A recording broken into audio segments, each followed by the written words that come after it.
This is Carryl Roy, live on the floor at VMworld 2010, and I've got with me the CTO of Viridity Software, Mike Rowan. Mike, we are having way too much fun on this side. How are you? Everything's going well for you guys so far? Mm-hmm. As long as I don't fall off the chair, I guess. Then I will laugh at you if that happens. Just a warning. You and everyone else.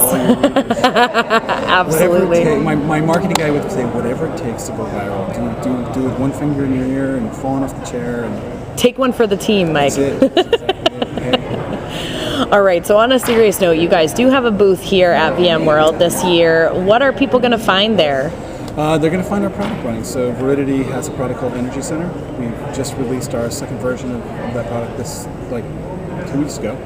So we're running it live here on the floor and showing people the product that it sort of comes at power in the data center from the IT side. So it shows you how to understand how individual IT devices are consuming power, why they're consuming power. It maps utilization of that equipment to power, because a system now can double or triple its power consumption based on how it's utilized. So really, to understand that problem, you really have to understand the utilization. And if you think about where we are, it's the number one reason why utilization is so crazily hard to track now. It used to be very macro and straightforward, and the growth rate wasn't that strong, but now we can deploy applications in a matter of seconds with VMware or with other virtualization tools. We won't talk about this here.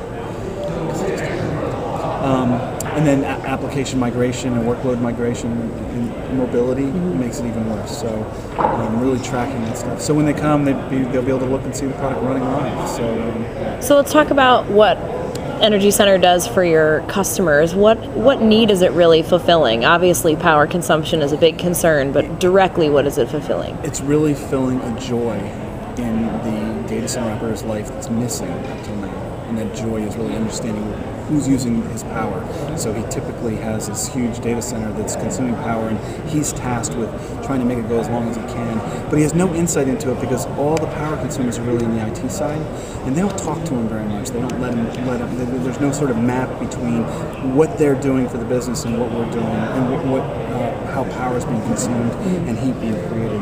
And so creating the bridge for understanding what we're doing as a business, how we're utilizing equipment, and how that's sort of turning into power is the key. And it lets them do a lot of things, but I would say primarily the number one sort of use case is staying in a data center longer. You go into these data centers where they think they're out of power.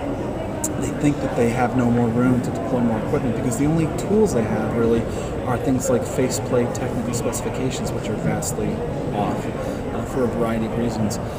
So really having an understanding of how we're actually consuming power lets us safely deploy more equipment into the data center. We call it stranded power usually. It's where you have power that's stranded inside of a rack or inside of a circuit, and it's stranded because you can't get at it because you don't know that this power available, because there's such a dynamic range to how much power something consumes. You don't know what the max is, so you have to take your worst case analysis. And what we do is we show you and say, here for this system, how it's configured, if it's 100% utilized, here's exactly the max.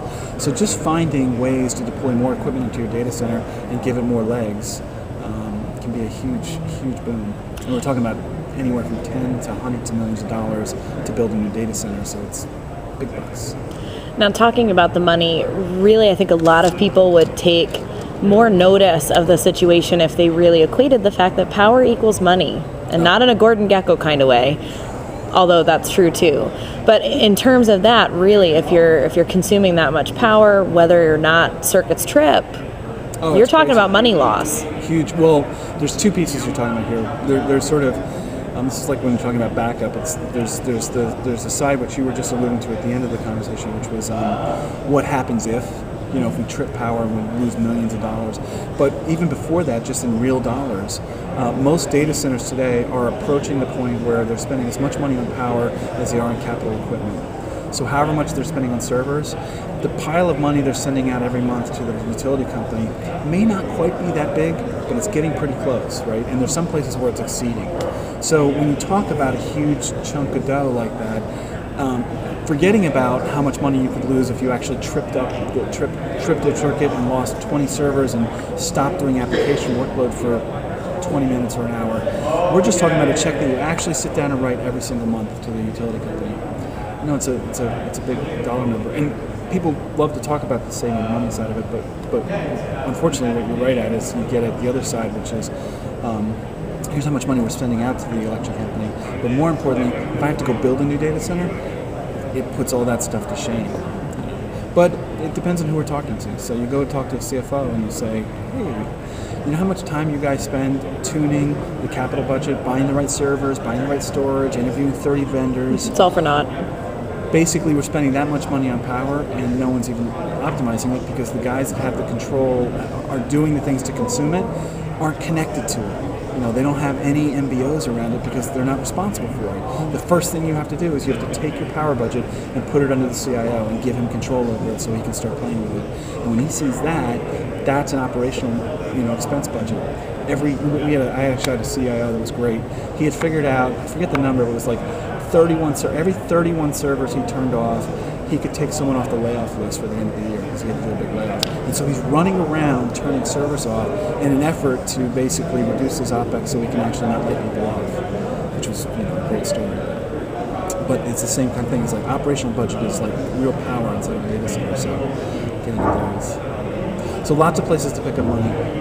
Absolutely. Whether it's savings on your electric bill, whether it's not having to build a new data center out, whether it's not having to buy new electrical equipment to deliver it, even whether it's knowing how you can sort of deploy more IT compute inside the same infrastructure without having to buy more equipment, so you're on the capital side. But really having an understanding of all that stuff is key, and there's lots of money to be picked up. Absolutely. Well, thank you so much, Mike, for spending some time with us. We will swing by the booth and visit the rest of the Viridity team. Absolutely. Make sure you pick up some mints. Do I need a mint? You don't need a mint, but they have our name on them. And there we go. Get rid of them. You got it. Thanks, Mike. Yeah, no problem.